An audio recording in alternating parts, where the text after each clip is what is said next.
Tuition VX চ্যানেলে তোমাদের স্বাগত জানাচ্ছি। আজ নবম শ্রেণীর গণিতের 12 অধ্যায়ের ক্ষেত্রফল সংক্রান্ত উপপাদ্য এই চ্যাপ্টারতে আমরা একটা উপপাদ্য করব। এই চ্যাপ্টারতে মোট 4টি উপপাদ্য রয়েছে, উপপাদ্য 23, 24, 25 এবং 26। এই 4টি উপপাদ্যের মধ্যে আমরা প্রথম উপপাদ্য 23 নম্বর উপপাদ্যটা করব। তো চলো দেখি উপপাদ্য 23-এ কী বলছে, কি করতে হবে আমাদের। দেখো, উপপাদ্য 23-এ বলছে যে সকল সামান্তরিক একই ভূমি ও একই সমান্তরাল সরলরেখা যুগলের মধ্যে অবস্থিত তাদের ক্ষেত্রফল সমান। অর্থাৎ যদি একাধিক সামান্তরিক তাদের যদি ভূমি একটাই হয় আর তারা যদি একজোড়া বা একই সমান্তরাল সরলরেখা যুগলের মধ্যে অবস্থান করে, তাহলে বলছে যে ওই সামান্তরিকগুলোর সকল সামান্তরিকগুলোর ক্ষেত্রফল সমান হবে। তো এখন আমরা এই উপপাদ্যে যদি আমরা যে কোনো দুটো সামান্তরিকের ক্ষেত্রফল সমান দেখাতে পারি, তাহলেই বলা যায় যে সকল সামান্তরিকের ক্ষেত্রেই এই কথাটা প্রযোজ্য হবে। এখন এই উপপাদ্যটা বুঝতে গেলে, উপপাদ্যটা মুখস্থ করার বিষয় নয়, উপপাদ্য হচ্ছে বোঝার বিষয়। বিশেষ করে ছবিটাকে খুব ভালোভাবে বুঝতে হবে, ভালোভাবে পর্যবেক্ষণ করতে হবে এবং ভাবতে হবে যে কোথা থেকে কি হচ্ছে। তো এই উপপাদ্য বোঝার জন্য সর্বপ্রথম তোমাকে সামান্তরিক কি সেটা আগে ক্লিয়ার হতে হবে। তো সামান্তরিকের সংজ্ঞা তো তোমরা ক্লাস 5-6-এই করে এসেছো।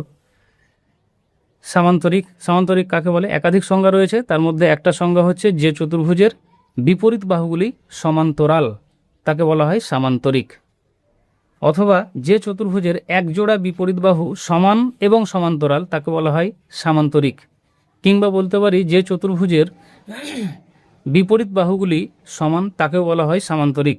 এরকমভাবে অনেকগুলো সংজ্ঞা রয়েছে। তার মধ্যে আমরা এখানে যে ধারণাটার উপরে বেশ করে করব সেটা হচ্ছে চতুর্ভুজের বিপরীত বাহুগুলি হচ্ছে সমান্তরাল। সমান্তরাল কাকে বলে এটাও তোমরা আশা করি জানো। সমান্তরাল সরলরেখা কথার মানে হচ্ছে যে যদি দুটো সরলরেখার মাঝে, যদি এই যে দুটো সরলরেখা এখানে আঁকলাম, ধরো যে এবি আর সিডি দুটো সরলরেখা আঁকলাম, এই সরলরেখা দুটোর মাঝের গ্যাপ যদি সর্বত্র সমান হয়, এই সরলরেখা দুটোর মাঝের গ্যাপ যদি সর্বত্র সমান হয়, এখানে যতটা হবে এখানেও ততটা হবে, এখানেও ততটা হবে, একদম লম্বভাবে কিন্তু এইটাকে দূরত্ব বলা হয় না বা গ্যাপ বলা হয় না। দুটো সরলরেখার মাঝে যদি একদম উল্লম্ব দূরত্ব যেটা, সেটাকে বলা হয় ওই সরলরেখার মাঝের দূরত্ব। সরলরেখা দুটোর যদি এই গ্যাপটা যদি সর্বত্র সমান হয়, তাহলে এই সরলরেখা দুটোকে সমান্তরাল সরলরেখা বলে। যেমন রেল লাইনের মাঝের ব্যবধান দেখবে কলকাতায় যতটা হবে, দার্জিলিংয়েও ততটা হবে, বীরভূমেও ততটা হবে। তো দুটো রেল লাইন হচ্ছে একটা দুটো সরলরেখার, সমান্তরাল সরলরেখার প্রকৃষ্ট উদাহরণ বলা যেতে পারে।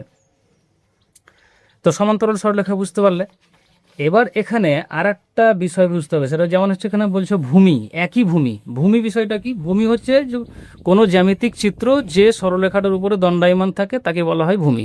যেমন মনে করো আমি একটা ত্রিভুজ আঁকলাম এখানে, তো এই ত্রিভুজটা দেখো এই সরলরেখাটার উপরে দণ্ডায়মান, মানে আমি ভাবছি যে এটার উপরে সে বসে আছে, তাহলে এটাকে ভূমি বলা হয়।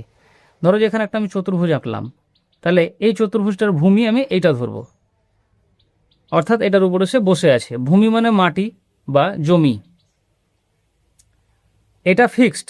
যখন যেটাকে আমি ভূমি ধরবো তখন সেই বাহুটা মানে ফিক্সড থাকবে, স্থির থাকবে।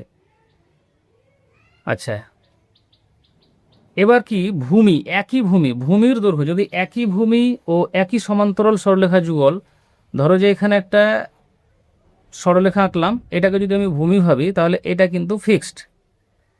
আর একই ভূমি হলো, এবার একই সমান্তরাল যুগল, তাহলে সমান্তরাল তো বুঝতে পারলে, ধরো যে এখানে একটা সরলরেখা আঁকলাম, এই ভূমিটার সাথে বা এই সরলরেখাটার সাথে সমান্তরাল অর্থাৎ এই গ্যাপিংটা মাঝের যে ব্যবধান সেটা সমান করে, এটা হলো সমান্তরাল সরলরেখা বা সমান্তরাল সরলরেখা যুগল মানে যুগ্ম, জোর এক জোড়া আছে সেই জন্য যুগল বলছে।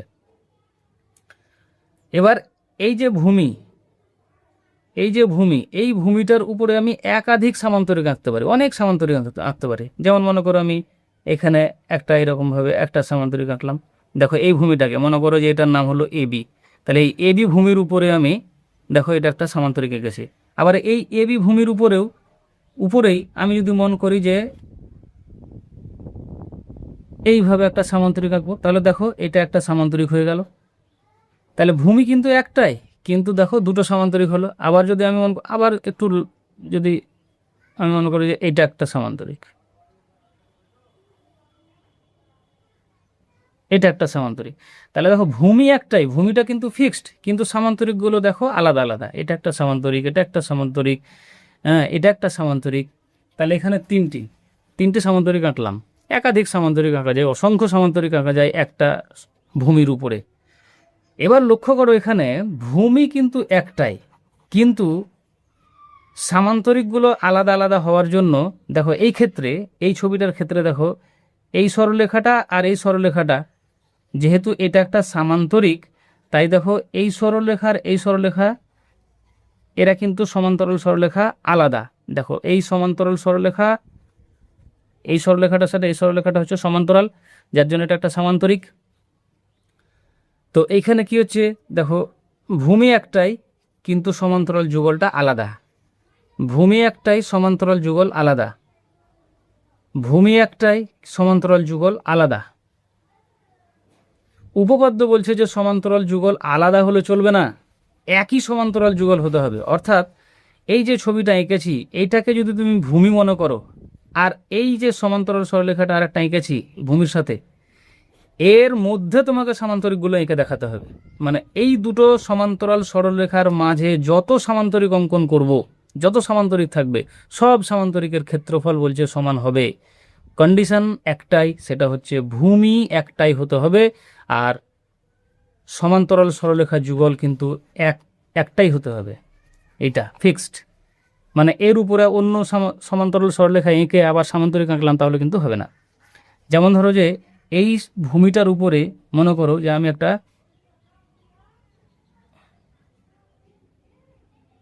এটা একটা সামান্তরিক আঁকলাম। দেখো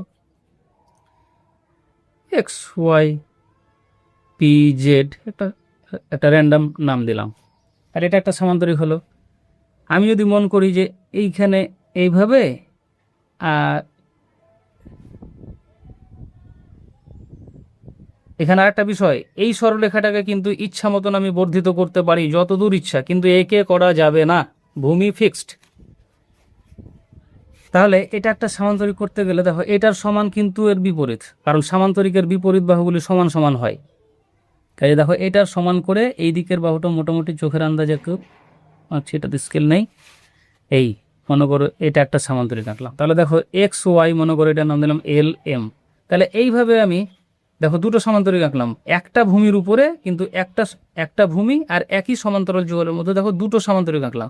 একটা হলো এক্স ওয়াই এল এম এটা, আর একটা হচ্ছে এক্স ওয়াই পি জেড, এটা একটা। দুটো আমি যদি মনে করি আর একটা আঁকতে পারো, মনে করো যে এইভাবে টানলাম, তাহলে এটার সমান থাকবে আর এইটার সাথে সমান্তরাল করে আঁকতে হবে, সমান্তরাল করে, তার মানে এরকম হবে চিত্রটা। তাহলে এই যে দেখো একটা আর একটা সামান্তরিক পেয়ে গেলাম, তিনটে হলো। এরকমভাবে তুমি যদি মনে করো আমি এই সোজা, ভূমি কিন্তু একটাই ফিক্সড, আমি যদি এইভাবে একটা সরলরেখা টানি তাহলে এর সাথে এই রকমভাবে একদম মানে সমান্তরাল করে আঁকতে হবে। এর সাথে সমান্তরাল করে যদি আঁকি তাহলে চোখের আন্দাজে মোটামুটি তোমার এরকম দাঁড়াবে। তাহলে এই যে একটা সামান্তরিক পেলাম, চোখ গুলিয়ে যাবে, অত দেখার দরকার নেই। সেই জন্য দুটো বুঝলেই, একই ভূমি একই সমান্তরাল সরলরেখার যুগলের মধ্যে দুটো সামান্তরিককে দেখালেই বোঝা যাবে যে বাকি ক্ষেত্রেও একই। তো বোঝা গেল যে একই ভূমি আর একই সমান্তরাল যুগল বিষয়টা কি। তাহলে ভূমি বোঝা গেল, সমান্তরাল সরলরেখার যুগল বোঝা গেল। আর ক্ষেত্রফল বিষয়টা কি? ক্ষেত্রফল হচ্ছে কোনো জ্যামিতিক চিত্র যতটুকু জায়গা দখল করে। মনে করো এটা একটা চতুর্ভুজ আঁকলাম, তাহলে এই চতুর্ভুজটা যে এতটুকু জায়গা নিল এটাই হলো তার ক্ষেত্রফল। যেমন মাঠের জমি, আমরা জমি যখন মাপযোগ করি বলি কাঠা, 1 কাঠা 2 কাঠা বা 1 শতক, এই যে শতক বা কাঠা জায়গাটার পরিমাণ এরিয়া, সেটা হচ্ছে তার ক্ষেত্রফল, মানে কতটুকু জায়গা দখল করছে।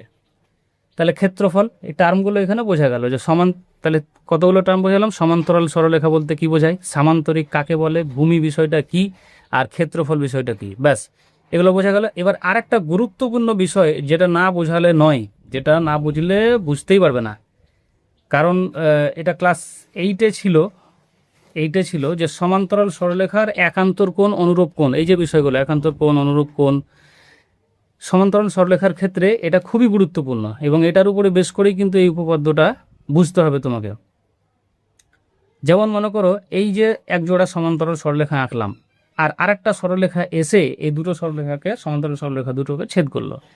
যে সরলরেখাটা ছেদ করে তাকে বলা হয় ছেদক বা ভেদক। এই যে সমান্তরাল দুটো সরলরেখা, তাকে এই সরলরেখাটা ছেদ করলো, এটার নাম হলো ছেদক। এই যে এটা হলো ছেদক, বা এর একটা নাম হলো ভেদ করছে, তাই এর নাম হলো ভেদক। ছেদ করছে তাই ছেদক, বা ভেদ করছে তাই তার নাম হলো ভেদক। এবার বলছে যে এই ছেদকের যদি একই পার্শ্বে, ছেদকের একটা পার্শ্বে, হয় ডান পাশ না হয় বাম পাশ, ছেদকের একই পার্শ্বে একটা বহিঃকোণ, একটা বাইরে থাকবে আর একটা অন্তস্থ কোণ। একই পার্শ্বে, ছেদকের একই পার্শ্বে হতে হবে, একটা বাইরে একটা ভেতরে, এই রকম কোণগুলোকে বলা হয় অনুরূপ কোণ। আর সমান্তরাল সরলরেখার ধর্ম হলো অনুরূপ কোণগুলো সমান হতেই হবে, অনুরূপ কোণ সমান হবে। সমান্তরাল সরলরেখা হলেই অনুরূপ কোণগুলো সমান হয়ে যাবে অটোমেটিক, ওটা সমান করার দরকার নেই। সমান্তরাল সরলরেখা হলেই অনুরূপ কোণ সমান হবে। তাহলে এই কোণটার অনুরূপ কোণ এইটা, তাহলে এরা দুজনে সমান হবে। আবার যদি আমি বলি যে এইটা বহিঃকোণ, আর তাহলে এইটা অন্তঃকোণ হবে, এটা বাইরে, তাহলে এটা ভেতরে। ভেতরে দুটো আছে, বাইরেও দুটো আছে একই পার্শ্বে, তাহলে একটা বাইরে একটা ভেতরে, এটা ভেতরে নিলে এটা বাইরে হবে, তাহলে এটার সাথে অনুরূপ কোণ হবে এইটা।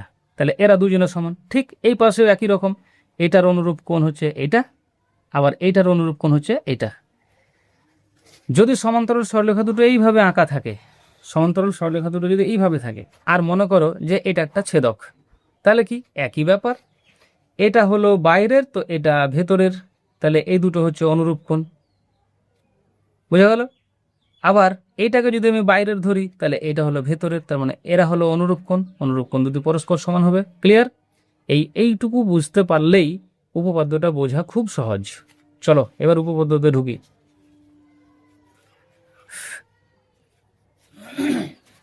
দেখো তাহলে উপপাদ্যটা কি বলছে, যে সকল সামান্তরিক একই ভূমি ও একই সমান্তরাল সরলরেখা যুগলের মধ্যে অবস্থিত তাদের ক্ষেত্রফল সমান হবে। তো আমি এখানে চিত্রটা এঁকেছি, বইয়ে আছে, দেখবে চিত্রটা। এখানে একই ভূমি হচ্ছে বিসি, আর একই সমান্তরাল যুগল হচ্ছে এই বিসির সাথে এএফ। এই সমান্তরাল যুগলের মধ্যে আমি দেখো দুটো সামান্তরিক এঁকেছি, একটা হলো এ বি সি ডি। কল্পনা করতে হবে কিন্তু এই উপপাদ্যের ছবি বোঝার সময়, কিন্তু কল্পনা, ভিজুয়ালাইজেশন, যেটা মানে তোমার মনশ্চক্ষে দেখার বিষয়টা খুবই গুরুত্বপূর্ণ। তো আমি যখন এ বি সি ডি বলবো, অটোমেটিক তোমার চোখ এটাকে আর দেখবে না, তোমার মনের চোখ এই দাগটাকে দেখবে না, এটাকে দেখবে না, সামান্তরিকটাকে ভাবতে হবে এইভাবে। তাহলে কি হলো, এ বি সি ডি হলো একটা সামান্তরিক।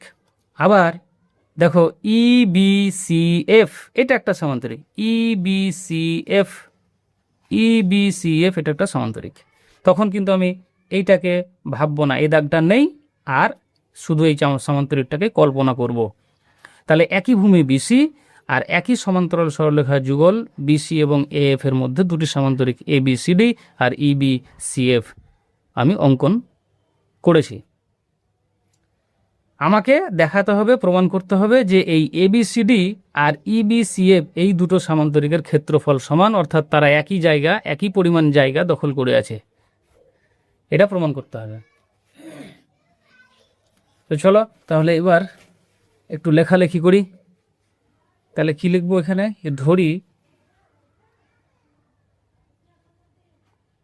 ধরি সামান্তরিকের চিহ্ন একটা দিয়ে দেবো এখানে, চতুর্ভুজের চিহ্ন A B C D O E B C F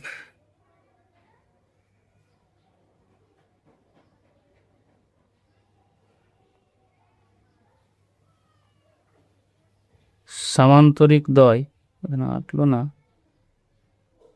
সামান্তরিক দ্বয়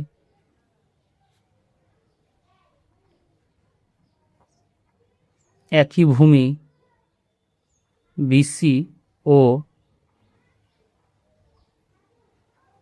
একই, তোমরা ভিডিওতে এই অংশটুকু একটু স্পিড বাড়িয়ে দেখবে, কারণ সময় লাগবে, বিরক্ত লাগতে পারে। সমান্তরাল যুগল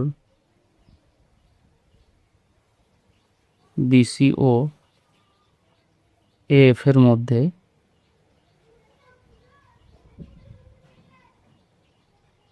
রয়েছে।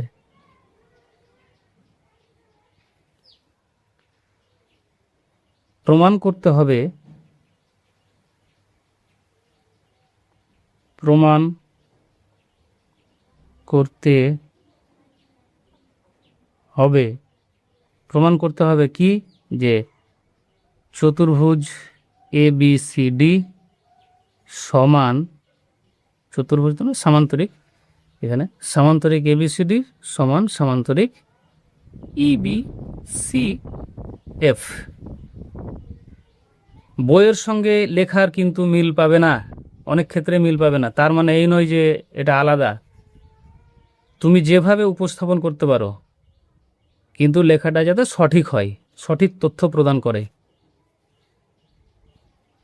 তাহলে আমাকে প্রমাণ করতে হবে, এই যে এখানে চতুর্ভুজ এবিসিডি লিখলাম, মানেই হলো যে এবিসিডি চতুর্ভুজের ক্ষেত্রফল, এটার মানেই হলো এটা। সে এটা সামান্তরিক হোক আর যা যে চতুর্ভুজ হবে সেটাই হোক, তাতে কোনো যায় আসে না। চতুর্ভুজ চতুর্ভুজ মানে এর ক্ষেত্রফল আর এর ক্ষেত্রফল সমান হবে, যেহেতু এটা আমরা সামান্তরিক দেখাচ্ছি তাই সামান্তরিক। তাহলে এবিসিডি যেটা যে সামান্তরিকটা গেছে সেই এবিসিডি সামান্তরিকের ক্ষেত্রফল আর ইবিসিএফ সামান্তরিকের ক্ষেত্রফল দুটো সমান হবে। এবার প্রমাণে যাচ্ছি, প্রমাণ করে দেখাই তাহলে। প্রমাণ, আচ্ছা, প্রমাণ করার জন্য আমরা প্রথমে প্রমাণটা কিভাবে করব লক্ষ্য করো। এ বি সি ডি এই যে সামান্তরিকটা, এই সামান্তরিকের ক্ষেত্রে যদি আমরা দেখি তাহলে কি দেখতে পাবো, A B C D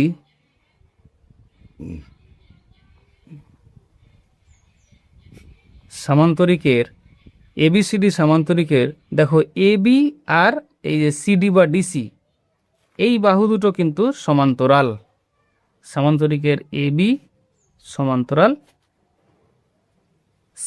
DC. এবং দেখো এই সরলরেখা দুটো সমান্তরাল, আর এই গোটা এ বাহুটাকে আমি ভেদক ধরতে পারি। যখন সমান্তরাল বলবো মনে করে নাও যে এই বাহু দুটো নেই, এই বাহু দুটো নেই, অর্থাৎ তুমি জিনিসটা এইভাবে ভাবতে পারো, এই হলো দুটো সমান্তরাল সরলরেখা আর এইটা হলো ছেদক বা ভেদক। তাহলে একটু আগে বোঝালাম এই যে এটার অনুরূপ কোণ হচ্ছে এটা, যদি এরা সমান্তরাল হয় তাহলে এই ছেদকের একই পার্শ্বে অবস্থিত অনুরূপ কোণ দুটি পরস্পর সমান হবে। তাহলে এখানে কি হচ্ছে, এ বি সমান্তরাল সিডি আর সেই সাথে এফ হচ্ছে এফ ভেদক, এফ হলো ছেদক বা ভেদক। অতএব যদি ছেদক বা ভেদক হয় তাহলে আমরা বলতে পারি, অতএব দেখো এই অনুরূপ কোণটার সাথে এটার সাথে এই কোণটা সমান হবে। এখন মনে মনে ভাবছো কিন্তু এই সরলরেখা দুটো নেই, ধরে নাও, মানে ওই সরলরেখা দুটো নেই, মানে চিত্রটা তোমার এরকম আসবে, এই দেখতে পাচ্ছ চিত্রতে এই রকম চিত্রটা আসবে, এ বি সমান্তরাল সিডি আর এইটাকে আমি, এটা যদি ছেদক বা ভেদক ধরি তাহলে ধরে নেবে যে এই রকম চিত্রটা আসছে, এই যে চিত্রটা এরকম আসছে এবিসিডি সমান্তরিক। তাহলে কি পাচ্ছে দেখো, এইটার অনুরূপ কোণ হচ্ছে এটা। তো এই কোণটার নাম কি, বিএই বা ইএবি, বিএই কোণের চিহ্ন দিতে হয় সমান অনুরূপ কোণ। ওই অনুরূপ এটা কি ধরনের কোণ সেটা উল্লেখ করতে হবে, অনুরূপ কোণ, কোণের চিহ্ন অনুরূপ কোণ কোনটা, এইটা ডি কোণ।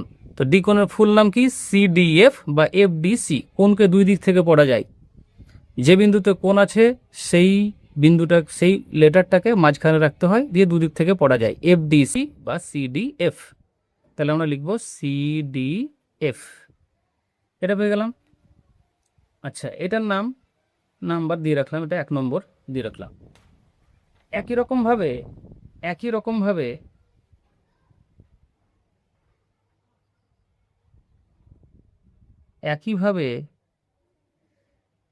সামান্তরিক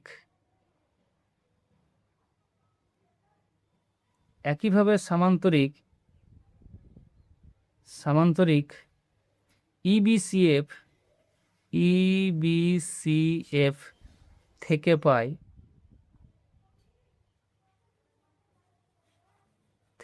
যখন আমি লিখব একইভাবে মানে যেমনভাবে এটা বুঝলে ঠিক ওই ধারণাতে, ওই কনসেপ্টের উপরে একই রকমভাবে আমি বলতে পারি ডাইরেক্ট কোন দুটো সমান হবে, তখন কিন্তু ওই যে EBCF এই সামান্তরিকটা মনে মনে কল্পনা করতে হবে, মনে মনে ভাবতে হবে এই সরলরেখাটা নেই আর এই সরলরেখাটা নেই, মানে চিত্রটা এইরকম দাঁড়াবে, এইরকম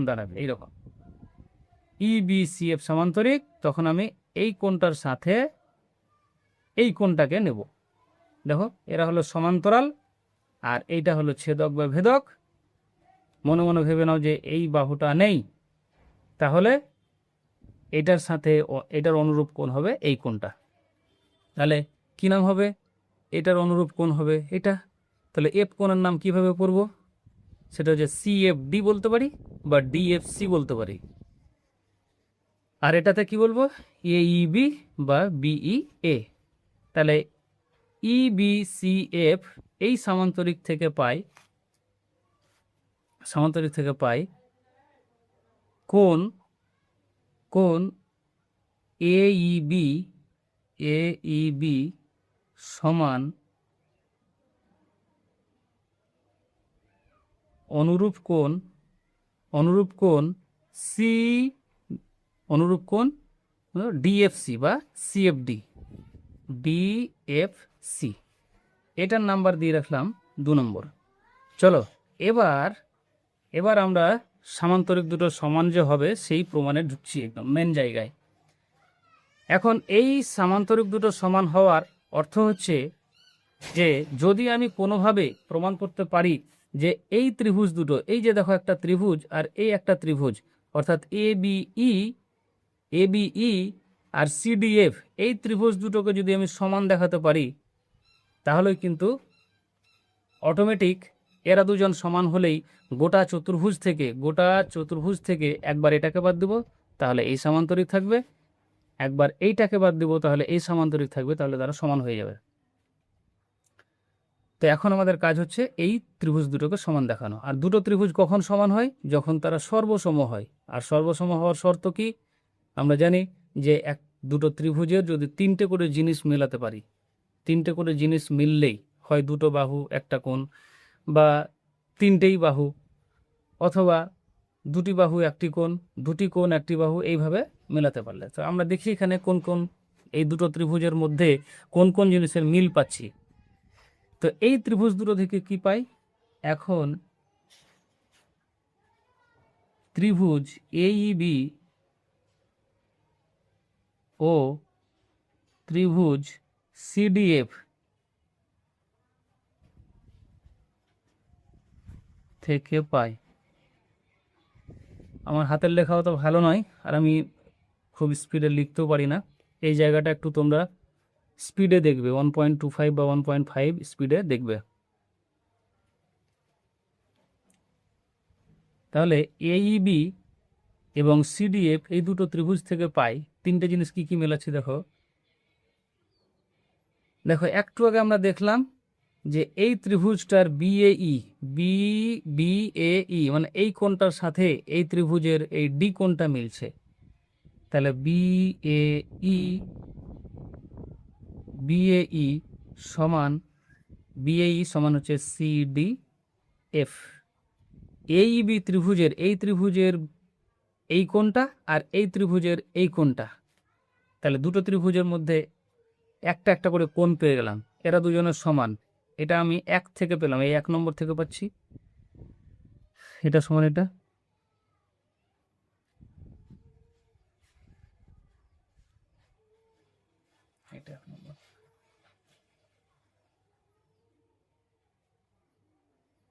এফ নং থেকে পাই। আচ্ছা, দ্বিতীয় আর একটা পেলাম কি বলতো, এই ত্রিভুজের ই কোণ আর এই ত্রিভুজের এফ কোণ, মানে এইবি আর ডিএফসি এ দুটো সমান পেয়েছি। এইবি সমান হলো ডিএফসি, এটা হলো 2 নম্বর প্রমাণ, যেটা এই 2 থেকে পেয়েছি, 2 নং থেকে পাই। আর 3 নম্বর লাস্ট, লক্ষ্য করো, দুইভাবে দেখা যায়। এই বাহুটা যদি মনে করি যে এই ত্রিভুজের বি, এই ত্রিভুজের বিই বাহু আর এই ত্রিভুজের এফ সি বাহু, এরা দুজনের সমান হবে। লক্ষ্য করো ইবিসিএফ, এই যে সামান্তরিকটা ইবিসিএফ, ইবিসিএফ সামান্তরিক, এটা যদি সামান্তরিক হয় ইবিসিএফ, এই দাগ দুটো নেই, ধরে নাও এই দাগ দুটো নেই, তাহলে দেখো ইবি আর সিএফ এই বাহু দুটো সমান সমান হবে। কেন কেন না, আমরা জানি সামান্তরিকের বিপরীত বাহুগুলি সমান সমান হয়। তাহলে এই ত্রিভুজটার এই বাহু আর এই ত্রিভুজটার এই বাহু সমান সমান। অথবা বলতে পারি, যদি তুমি এই সামান্তরিক থেকে দেখো যে এ বি সি ডি, মানে মনে মনে ভাবো যে এটা নেই আর এই বাহুটা নেই, তাহলে এই যে এবিসিডি সামান্তরিকটা দেখতে পাচ্ছি, এই সামান্তরিকের দেখো এই ডিসি বাহুর সাথে এবি বাহু কিন্তু সমান হবে, কারণ এটা একটা সামান্তরিক আর সামান্তরিকের বিপরীত বাহু দুটি সমান সমান হয়। এই বাহুটা মানে এই বাহু জোড়া সমান, আবার এই বাহু জোড়া সমান হয়, সামান্তরিকের বিপরীত বাহুগুলি সমান হয়। তাহলে এই ক্ষেত্রেও আমরা দেখাতে পারি যে এই ত্রিভুজের ডিসি বাহু আর এই ত্রিভুজের এবি বাহু সমান। তো দুটো দেখানোর দরকার নেই, একটা দেখালেই হবে। অর্থাৎ আমি বলতে পারি যে ইবি সমান হলো সিএফ, এরা কি? আচ্ছা, এটা 3 নম্বর প্রমাণ। এরা হলো সামান্তরিকের বিপরীত বাহু, সেই জন্য সমান। সামান্তরিকের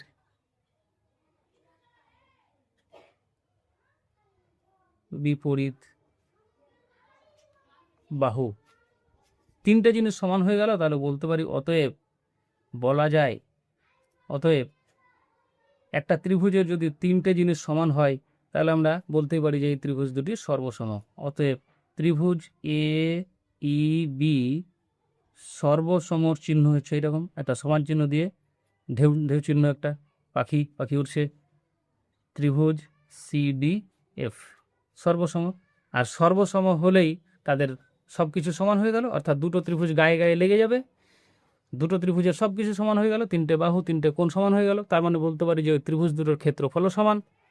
অর্থাৎ এখানে লিখতে পারি, অর্থাৎ ত্রিভুজ এই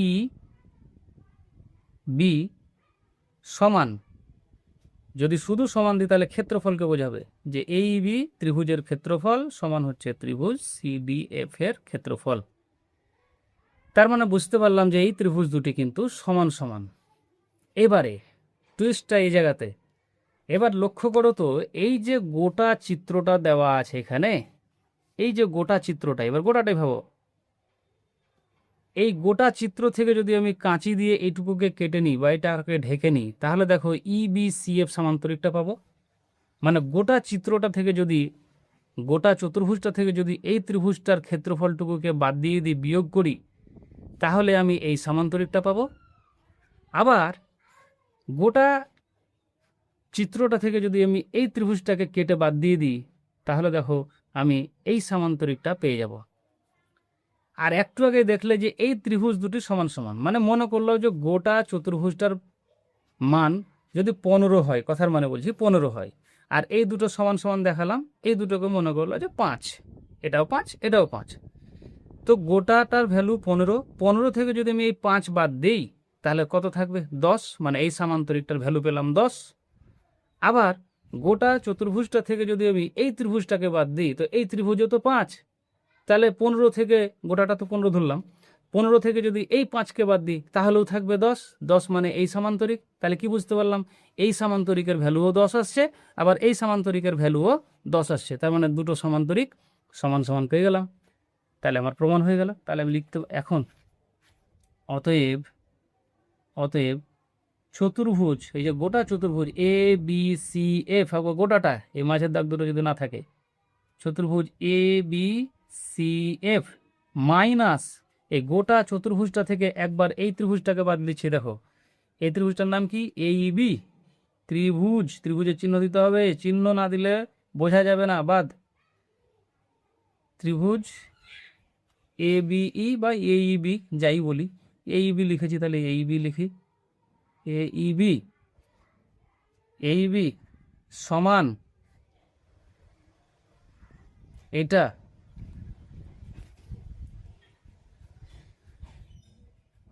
এটা থেকে যদি আমি এইবি ত্রিভুজের ক্ষেত্র বাদ দিই, এটা সমান A B C F minus হচ্ছে তোমার সিডিএফ। সিডিএফ গোটা চতুর্ভুজ থেকে যদি আমি একবার এই ত্রিভুজকে বাদ দিই তাহলে যা থাকবে, যা হবে, গোটা চতুর্ভুজ থেকে আমি যদি এটাকে বাদ দিই সেটা তাই হবে। এবার এইটা মানে কি পেলাম, চতুর্ভুজ থেকে একবার যদি এটাকে বাদ দিই তাহলে এই সমান্তরিকটা পাচ্ছি, এখানে লিখতে পারি, বা এই সমান্তরিকটার নাম কি ইবিসিএফ। ইবিসিএফ সমান সমান চিহ্ন, এটার মানে হলো এবিসিডি। গোটা চতুর্ভুজটা থেকে যদি এই ত্রিভুজটাকে বাদ দিই তাহলে এবিসিডি থাকে, এবিসিডিটা একটা সমান্তরিক এবিসিডি। দেখো এটাই কিন্তু প্রমাণ করতে বলেছিল, এই যে প্রমাণ করতে হবে যে এবিসিডি সমান ইবিসিএফ। দেখো চলে এলো, এটাই প্রমাণ করতে বলেছিল, তাহলে আমি লিখতে পারি এখানে এটা প্রমাণিত হয়ে গেল। আশা করছি খুব ভালোভাবে বুঝতে পেরেছ। তারপরেও এটাকে প্র্যাকটিস করো, কারণ আমার একটাই কথা, practice more and more, because practice makes a man perfect. Thank you for watching this video.